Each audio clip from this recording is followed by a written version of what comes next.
Assalamualaikum warahmatullahi wabarakatuh. Perkenalkan, nama saya Aulia Ardana dari PKBK 2A dengan NPM 1908260008. Baiklah, pada kesempatan kali ini saya akan membawakan sebuah presentasi yang berjudul kanker endometrium. Nah, adapun pembahasan yang akan saya bawakan pada kesempatan kali ini, yang pertama itu ada definisi kanker endometrium, yang kedua itu ada klasifikasi kanker endometrium, yang ketiga itu ada tanda dan gejala kanker endometrium, yang keempat itu ada faktor risiko dari kanker endometrium, dan yang kelima ada diagnosis, yang keenam ada pencegahan, dan yang ketujuh itu ada konten keislaman, dan yang terakhir tidak lupa adalah cara pencegahan COVID-19. Baik, masuk pada materi yang pertama, yaitu definisi kanker endometrium, yaitu adalah timbulnya keganasan pada lapisan dalam rahim atau endometrium. Kanker endometrium juga dikenal dengan nama kanker rahim. Nah, masuk pada pembahasan yang kedua, yaitu ada klasifikasi kanker endometrium, yaitu yang pertama ada kanker endometrium tipe 1.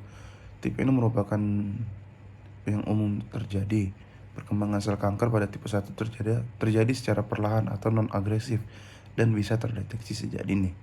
Bentuk kanker endometrium tipe 1 adalah endometrioid adenocarcinomas. Kemudian ada juga kanker endometrium tipe 2. Tipe ini memiliki sifat yang lebih agresif. Sel kanker pada tipe ini lebih cepat berkembang dan menyebar, serta lebih sering untuk kambuh.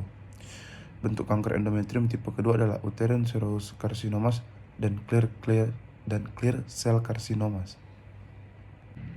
Kemudian lanjutnya ada tanda dan gejala dari kanker endometrium. Yang pertama itu adalah pendarahan abnormal dari vagina. Pada wanita yang belum menopause dapat berupa flek di antara masa haid. Perubahan haid misalkan lebih banyak dari biasanya. Kemudian tanda lainnya itu ada kehilangan nafsu makan dan penurunan berat badan secara drastis. Dan ada juga nyeri pada panggung, kaki, ataupun panggul.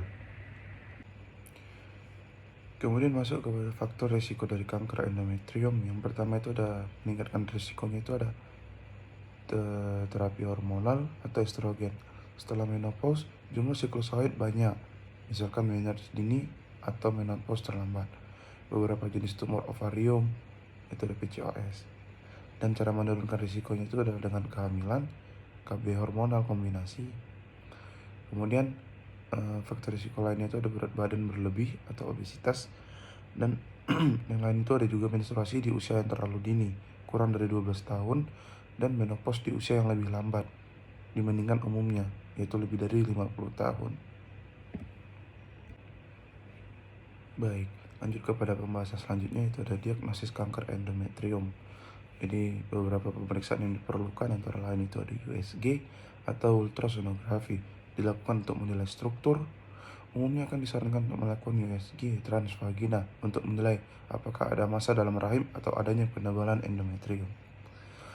Kemudian ada pengambilan sampel endometrium. Dapat dilakukan pengambilan sampel endometrium melalui biopsi, histeroskopi, ataupun kuretase. Sampel ini akan dinilai oleh ahli patologi dengan bantuan mikroskop untuk menilai adanya sel kanker.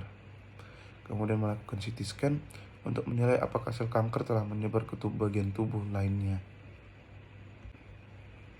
Baik, lanjut pada pembahasan yang keenam, yaitu ada pencegahan daripada kanker endometrium. Yang pertama itu melakukan pemeriksaan kandungan secara berkala, seperti pemeriksaan panggul, USG rahim, dan pap smear, sebagai deteksi dini bila ada gangguan kelainan pada organ reproduksi.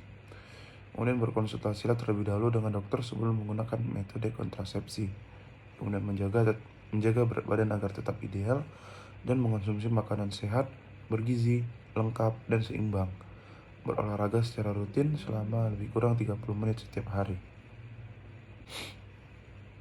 Baik, selanjutnya masuk kepada konten keislaman. Itu ada dari Quran Surah Yunus ayat 57, yang artinya, hai manusia, sesungguhnya telah datang kepadamu pelajaran dari Tuhanmu dan penyembuh bagi penyakit-penyakit dalam dada dan petunjuk serta rahmat bagi orang-orang yang beriman.